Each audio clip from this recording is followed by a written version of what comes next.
I lost $100,000. Today's video is 4 lessons I learned from losing $100,000 so you don't have to make the same mistakes.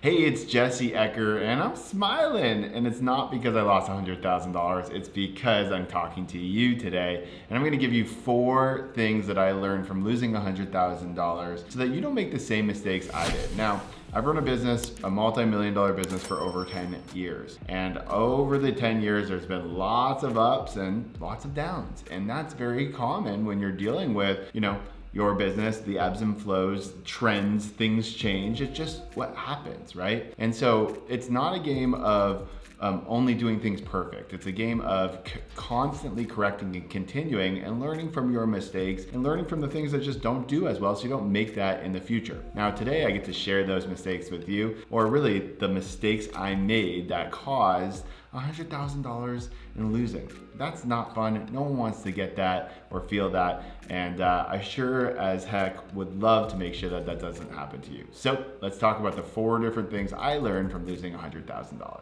Number 1, just because you think you know does not mean that you actually know. See, the thing is, when it comes to business, there is multiple things that are happening as far as what might be stopping you from getting to the goals you might set for yourself. We all have different goals we go after, and we all have different obstacles that stop us from getting there. In business, what ends up happening is we run our systems and processes, and what ends up happening is we create bottlenecks that stop us from getting those systems working at the highest capacity that possible. But what ends up happening is you go into your entrepreneurial way of problem solving and you try to solve the problem to say, how do I alleviate this bottleneck? How do I alleviate this? How do I alleviate that, right? And so for us, when we were trying to do this, one of the things that we were missing was we were missing a big profit generator from our back end. And what ended up happening was we attempted to make this profit generator, right? And so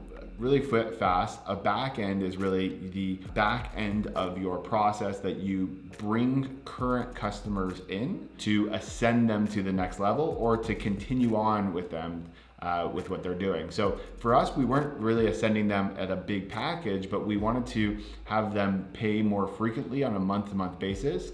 That was mid-ticket so that it would actually help us with the profitability of the company. So that was the problem was, the profit was going down, our net income was going down, right? And we also had nothing for continuation. Another problem was, since we do product sales, one of the challenges is consumability. And so people just not completing the course because it's like a book, they do it on their own time. There's not the accountability. So our goal was to create this amazing program for people to not only get the information that they want, but to also help the business at the same time, right? Just because we knew the problem doesn't mean we know the answer, right? So what do we need to do? Well, there's 3 things that are really important here, and most people miss the second thing. So the first thing is you have a problem and you come up with a solution, right? Wrong. That's not what you should be doing, and a big mistake we made. The 3 steps are you find a problem, then you gather the data and do deep diving into the data. Based off the data, you create a solution. I'm gonna say that one more time. You do not go right into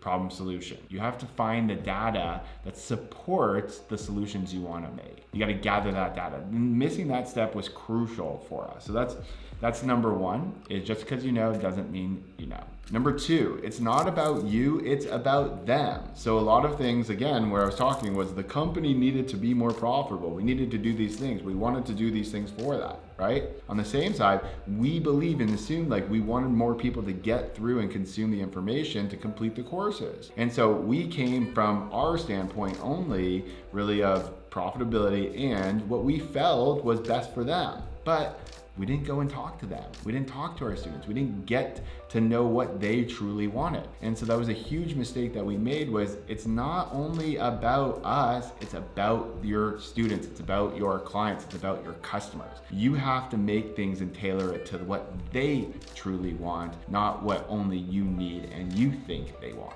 Number 3, this is a big one. So a lot of people like look at all these businesses and compare themselves and see all these other people killing it. And what they're looking at is the front-facing, public-facing ideation of what they see, but you don't know what's going behind the scenes. So you could look at our company, you can be like, wow, they're crushing it, but you don't know behind the scenes that we wanted more to generate more profit. You don't know what's going on in the company. And so you might be modeling approaches that might be not beneficial for you, not effective for you, not helpful for you. And so what's really important here is that you look at things with face value and understand that it's not the tactics that people use, it's the strategies people use that make the difference. When you look at strategy as a whole, you can understand why people do things, and then the tactic is executing that strategy. Most people are looking at tactical parts instead of the strategic parts, and so when they try to replicate the tactics, they end up not having an effective strategy or not being effective with what they're doing.